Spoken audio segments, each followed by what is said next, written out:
നമസ്കാരം. മണലൂർ നിയോജകമണ്ഡലത്തിലാണ് ഇന്നുള്ളത്. ഇതിൽ ഏറ്റവും പ്രധാനമായിട്ട് കോൺഗ്രസിന്റെ സ്ഥാനാർത്ഥി പ്രഖ്യാപനം കേരളത്തിൽ വരുന്നതിന് മുന്നോടിയായിട്ട് തന്നെ ടി എൻ പ്രതാപൻ, മുൻ തൃശ്ശൂർ എം പി ആയിട്ടുള്ള ടി എൻ പ്രതാപൻ, അദ്ദേഹത്തിന്റെ പോസ്റ്റുകൾ ഇപ്പോൾ പല മതിലുകളിലും വന്നിരിക്കുകയാണ്. പുള്ളി സ്വയം പ്രഖ്യാപിച്ചിരിക്കുകയാണ്, താങ്കളാണ് ഇവിടെ, താനാണ് ഇവിടെ കോൺഗ്രസിന്റെ സ്ഥാനാർത്ഥിയാണെന്നുള്ള നിലയിലേക്ക്.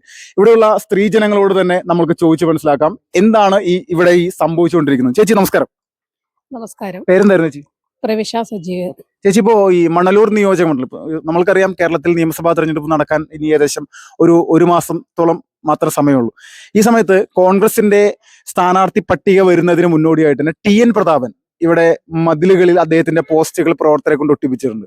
എന്തായിരിക്കും അതിന്റെ ഒരു കാരണം? എന്തായിരിക്കും കാരണം എന്താന്ന് വെച്ച് കഴിഞ്ഞാൽ, ഇതിന് മുൻപും ഇതുപോലെ ഒരു ഇലക്ഷനിൽ ആള് സ്വയം തന്നെ സ്ഥാനാർത്ഥി ഞാൻ തന്നെയാണെന്നുള്ള രീതിയിലൊരു പോസ്റ്ററൊക്കെ ഒട്ടിയിരുന്നു. പക്ഷെ ലാസ്റ്റ് ഇത് സ്ഥാനാർത്ഥി പ്രഖ്യാപനം വരുമ്പോൾ ആള് മാറി പോയി.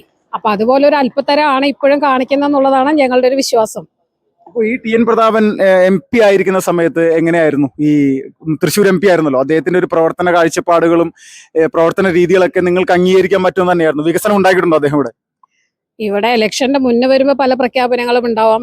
ജയിച്ചു കഴിഞ്ഞാൽ അത് ചെയ്യാം, ഇത് ചെയ്യാം എന്നുള്ളതൊക്കെ ഉണ്ടാവും. പക്ഷെ അത് കഴിഞ്ഞു കഴിഞ്ഞാൽ പിന്നെ ആ വഴിക്കില്ല. ഞങ്ങളുടെ ഈ മണലൂർ മണ്ഡലത്തിൽ എന്ന് വെച്ചാൽ നമ്മുടെ ഈ ഒരു ഏരിയയിൽ ഈ വ്യക്തി ജയിച്ചതിന് ശേഷം ഒരു പ്രാവശ്യം പോലും വന്നതായിട്ട് എൻ്റെ അറിവിലില്ല. അപ്പൊ അതേപോലെ തന്നെയാണ് വികസനത്തിന്റെ കാര്യത്തിലും. അത്ര മാത്രമേ ഉള്ളൂ. ജയിക്കാൻ മാത്രമായിട്ടുള്ള വാഗ്ദാനങ്ങൾ മാത്രമേ ഉണ്ടാവും. ജയിച്ചു കഴിഞ്ഞാൽ ഒരു പ്രവർത്തനം ഇല്ല എന്നുള്ളതാണ് ഞങ്ങളുടെ വിശ്വാസം. ഇപ്പോൾ ഈ നിങ്ങളൊരു മണ്ഡലത്തിന്റെ ഒരു സ്ഥിതി വെച്ച് നോക്കുമ്പോൾ ഇവിടുത്തെ നിലവിലെ MLA പ്രവർത്തനങ്ങളൊക്കെ എങ്ങനെയാണ് നിങ്ങൾ അദ്ദേഹത്തെ വിലയിരുത്തുന്നത് ഈ ഒരു തെരഞ്ഞെടുപ്പുമായി ബന്ധപ്പെട്ട്?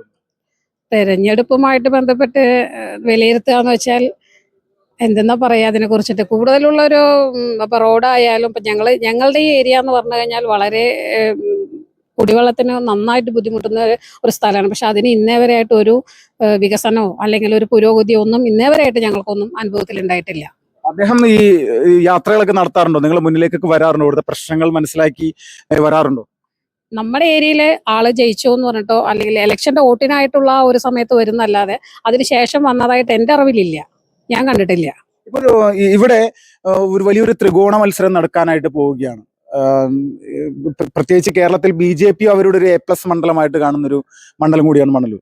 എന്താണ് BJPയുടെ ഒരു സാധ്യതകൾ എങ്ങനെയാണ്? ഇതുവരെ രണ്ട് പാർട്ടികളും ജയിച്ചിട്ടും നമുക്ക് കിട്ടാത്തതിൽ ഒരു പുരോഗതി BJP ജയിച്ചു കഴിഞ്ഞാൽ ഉണ്ടാവും എന്നുള്ളതാണ് 100% എൻ്റെ വിശ്വാസം. കാരണം ഇവിടെ നമ്മൾ മണലൂർ മണ്ഡലത്തിൽ ജയിച്ചു കഴിഞ്ഞാൽ സുരേഷ് ഗോപിയുടെയും കൂടെ ഉള്ള ഒരു സഹായത്തോടുകൂടി നമുക്ക് നല്ല പുരോഗതി ഉണ്ടാവും എന്നുള്ള ആത്മവിശ്വാസമുണ്ട്. ഈ സുരേഷ് ഗോപിയുടെ പ്രവർത്തനങ്ങളിൽ സംതൃപ്തരാണ് ഇവിടുത്തെ ജനങ്ങൾ? സുരേഷ് ഗോപിയുടെ പ്രവർത്തന സംതൃപ്തരാണോ എന്ന് ചോദിച്ചാൽ ആളെ പ്രവർത്തിക്കാനായിട്ട് ആരും അനുമതി കൊടുക്കുന്നില്ലല്ലോ.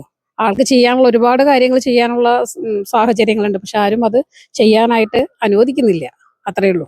അത് ഇവിടുത്തെ ഒരു രാഷ്ട്രീയപരമായിട്ട് BJP എന്ന് പറയുന്ന ഒരു പ്രസ്ഥാനം വളർന്നു വരുന്നതിനെ തടയിടാൻ വേണ്ടി ചെയ്യുന്ന കാര്യമായിരിക്കും. തീർച്ചയായിട്ടും BJP വളർന്നു വരുന്നതിനെ തടയിടാൻ വേണ്ടിയിട്ട് ആൾ ചെയ്യാൻ പറ്റുന്ന ഒറ്റ അംഗീകാരങ്ങൾ പോലും ഇവിടെ ചെയ്യിപ്പിക്കുന്നില്ല എന്നുള്ളതാണ് സത്യാവസ്ഥയിൽ പറയാനുള്ളത്. ഇതാണ് ഇതിലൊരു യാഥാർത്ഥ്യം. അതെ, ഇതാണ് യാഥാർത്ഥ്യം. ചേച്ചി നമസ്കാരം. പേരെന്തായിരുന്നു? നീതു. എന്ത് ചെയ്യുന്നെന്താ? ഞാനൊന്നും ചെയ്യില്ല. ഞാൻ ഇവിടുത്തെ വാർഡ് ഇലക്ഷനിൽ നിന്ന് സ്ഥാനാർത്ഥിയാണ്. ചേച്ചി, ഇപ്പോ നിയമസഭാ തെരഞ്ഞെടുപ്പ് മുന്നിൽ നിൽക്കുന്ന ഈ ഒരു സമയത്ത് എങ്ങനെയാണ് മൊത്തത്തിലൊരു കാഴ്ചപ്പാട്? BJPക്കും അല്ലെങ്കിൽ LDFനും UDFനും വലിയ രീതിയിൽ ഒരു പോരാട്ടം ഇവിടെ കാഴ്ചവെക്കേണ്ടി വരും ഇവിടെ ജയിക്കണമെങ്കിൽ. എങ്ങനെയാണ് ഇവിടുത്തെ ഇപ്പോഴത്തെ ഒരു സാഹചര്യം? ഇപ്പോഴത്തെ സാഹചര്യം എന്ന് പറഞ്ഞാൽ തീർച്ചയായിട്ടും നല്ലൊരു പോരാട്ടം തന്നെയായിരിക്കും ഇപ്രാവശ്യം ഇലക്ഷൻ ഉണ്ടാവുക. കൂടുതലായിട്ടും പറയുകയാണെങ്കിൽ BJP ജയിച്ചാലാണ് നമുക്ക് നമ്മുടെ മണ്ഡലത്തിൽ കൂടുതൽ വികസനങ്ങൾ കൊണ്ടുവരാൻ സാധിക്കുകയുള്ളൂ. ഇപ്പോ ഈ ടി എൻ പ്രതാപൻ കോൺഗ്രസിന്റെ സ്ഥാനാർത്ഥിയാണ് എന്നുള്ള നിലയിലേക്ക് അദ്ദേഹം സ്വയം ഇവിടെ പ്രഖ്യാപിച്ചിരിക്കുകയാണ് അദ്ദേഹത്തിന്റെ സ്ഥാനാർത്ഥിത്വം. നിലവിൽ കോൺഗ്രസ് എന്ന് പറയുന്ന ഒരു രാഷ്ട്രീയ സംവിധാനത്തിന്റെ ദേശീയ നേതൃത്വമാണ് ഇത് പ്രഖ്യാപിക്കേണ്ടത്.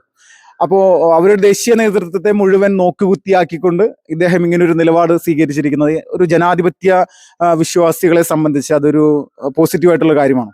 ഒരിക്കലല്ല. എന്താ അതിനോട് അഭിപ്രായം?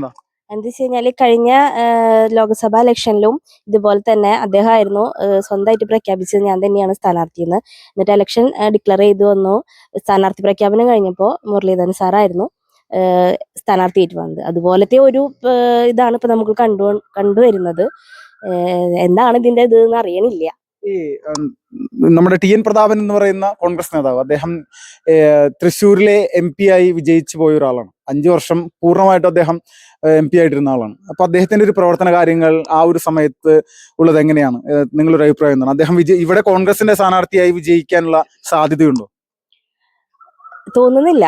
എന്താ വെച്ച് കഴിഞ്ഞാല് MP ആയിരിക്കുന്ന സമയത്ത് നമ്മുടെ ഈ ഒരു മണ്ഡലത്തിൽ ഒരു വികസനവും കൊണ്ടുവന്നിട്ടില്ല അദ്ദേഹം. പിന്നെ അങ്ങനെ ഒരാള് MLA ആയി കഴിഞ്ഞാൽ ഒന്നും ഉണ്ടാവും എന്നുള്ളത് ഒരു പ്രതീക്ഷയില്ല. ഇവിടെ BJP സ്ഥാനാർത്ഥിയായിട്ട് വരാൻ സാധ്യതയുള്ളത് KK അനീഷ് കുമാർ എന്ന് പറയുന്ന BJP സംസ്ഥാന ഉപാധ്യക്ഷനാണ്.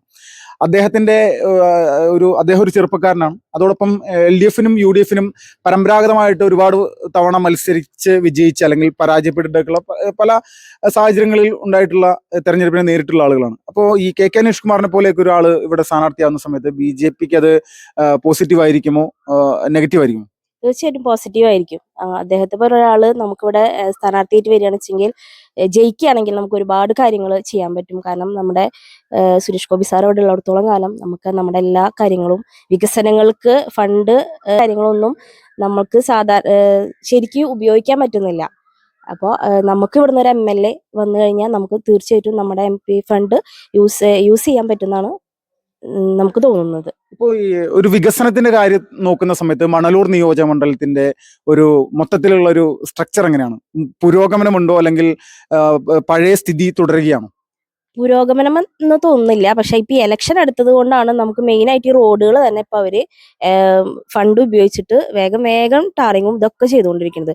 അതുവരെ എത്ര എന്താ പറയാ സമരങ്ങൾ ചെയ്തിട്ടും എന്ത് കാര്യം ചെയ്തിട്ടും ഒരു ഇതും ഉണ്ടായിട്ടില്ല ഇതുവരെ. ഇപ്പൊ നമ്മൾ തന്നെ ഇപ്പൊ വാർഡ് സംബന്ധിച്ചിട്ട് ഒരുപാട് സമരങ്ങൾ ചെയ്തിട്ടുണ്ട്. പക്ഷെ ഇതുവരെ ഒരു ഇതുണ്ടായില്ല. പക്ഷെ ഇപ്പൊ ഈ ഇലക്ഷൻ അടുത്തോട് കൂടിയിട്ട് എല്ലാ റോഡുകളും ടാർ ചെയ്യണോ, മെയിൻ്റെനൻസ് ചെയ്യണത്, കാന നിർമ്മിക്കണോ, ഉദ്ഘാടനം ചെയ്യണോ. ഇപ്പൊ അത് കഴിഞ്ഞ ഇന്നലെയാന്ന് തോന്നുന്നു മസ്ജിദ് റോഡ് എന്ന് പറഞ്ഞിട്ടൊരു റോഡ് MLA ഫണ്ട് പാസ്സായിട്ട് എല്ലാ പണിയും കഴിച്ചിട്ട് ഉദ്ഘാടനം കഴിച്ചിട്ടുണ്ട്. അപ്പൊ ഇലക്ഷൻ അടുത്തോട് കൂടിയിട്ട് അവരെല്ലാവരും എല്ലാ റോഡുകളും ക്ലിയർ ചെയ്യണോ, ഉദ്ഘാടനങ്ങൾ ചെയ്തുകൊണ്ടിരിക്കണം. കാരണം ആൾക്കാർ ജനങ്ങളുടെ മുമ്പിൽ കണ്ണിൽ പൊടിയിട്ടുകൊണ്ടിരിക്കുകയാണ് അവര്. ജനങ്ങളെ പറ്റിക്കാനുള്ള ശ്രമം നടന്നുകൊണ്ടിരിക്കുകയാണ്. ചേച്ചി നമസ്കാരം. ചേച്ചി എവിടെ സ്ഥലം എവിടെയാണ്? ഈ മണലൂരിലെ ഒരു വോട്ടറാണല്ലോ. വരാനിരിക്കുന്ന നിയമസഭാ തെരഞ്ഞെടുപ്പുമായി ബന്ധപ്പെട്ടുകൊണ്ട് ചേച്ചിയുടെ ഒരു കാഴ്ചപ്പാട് എന്താണ്? ഇവിടെ വലിയൊരു പോരാട്ടം നടക്കാനുള്ള സാധ്യതയുണ്ടോ? വലിയൊരു പോരാട്ടം തന്നെയാണ്. BJP ജയിക്കുമെന്നുള്ള ഒരു ശുഭമായ പ്രതീക്ഷയുണ്ട് ഇവിടെ. ചേച്ചി, ഇപ്പോ ഈ TN പ്രതാപൻ സ്വയം പ്രഖ്യാപിച്ചിരിക്കുകയാണ് അദ്ദേഹം സ്ഥാനാർത്ഥിയാണെന്നുള്ള രീതിയിൽ അവരുടെ പ്രവർത്തകരൊക്കെ പോസ്റ്ററുകളൊക്കെ ഒട്ടിച്ചിരിക്കുകയാണ്. ഇങ്ങനെയുള്ളൊരു സാഹചര്യം നിലനിൽക്കുന്ന സമയത്ത് ജനങ്ങൾ എങ്ങനെയായിരിക്കും അവരെ നോക്കിക്കാണുന്നത്? അവരിപ്പൊ ജനങ്ങളൊക്കെ ഒന്ന് മാറാൻ തുടങ്ങിയിട്ടല്ലോ. സ്വയം മനസ്സിലാക്കാനും രാജ്യത്തിന്റെ വികസനവും മറ്റുള്ള പരിപാടികളൊക്കെ മനസ്സിലാക്കാനും ഫേസ്ബുക്ക് അങ്ങനെ സോഷ്യൽ മീഡിയ വഴിയൊക്കെ എല്ലാം മനസ്സിലാക്കാനുള്ള ഒരു ആയിട്ടുണ്ടല്ലോ ആൾക്കാർ. അപ്പൊ അതുകൊണ്ട് ഇപ്പൊ TN പ്രതാപൻ സ്വയം പ്രഖ്യാപിച്ചിട്ടൊന്നും കാര്യം ഉണ്ടാവില്ല. സാധ്യതയില്ല. അദ്ദേഹം ഒരുപാട് എക്സ്പീരിയൻസ് ഉള്ള ഒരു രാഷ്ട്രീയക്കാരനാണെങ്കിലും കൂടി എങ്കിലും നമ്മുടെ അനീഷ് സാറൊക്കെ വിജയിക്കാനാണ് അവിടെ സാധ്യത വരുന്നത്. മത്സരിച്ചാൽ സാധ്യതയുണ്ട്. ഓക്കെ.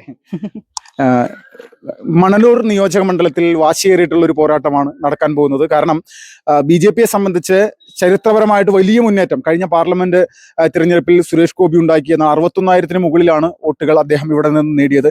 45,000 വോട്ടുകൾ ഉറപ്പായിട്ടും ഈ പറയുന്ന മണ്ഡലത്തിലുണ്ട്. വലിയ ഒരു 10,000-ഓളം വോട്ടുകൾ കൂടി കൂടുതൽ നേടാൻ സാധിച്ചു കഴിഞ്ഞാൽ BJP-ക്ക് നിഷ്പ്രയാസം വിജയിച്ച് കയറാൻ സാധിക്കുന്ന ഒരു മണ്ഡലം കൂടിയാണ്. അപ്പൊ അതുകൊണ്ടാണ് ഇവിടെ ഒരു വലിയ ത്രികോണ മത്സരം നടക്കാനുള്ള സാധ്യതയുണ്ടെന്ന് നമ്മളെല്ലാവരും മനസ്സിലാക്കുന്നത്. തൃശ്ശൂർ ജില്ലയിലെ മണലൂർ നിയോജക മണ്ഡലത്തിൽ നിന്നും വിപിൻലാൽ, ഫാസ്റ്റ് റിപ്പോർട്ട്സ്.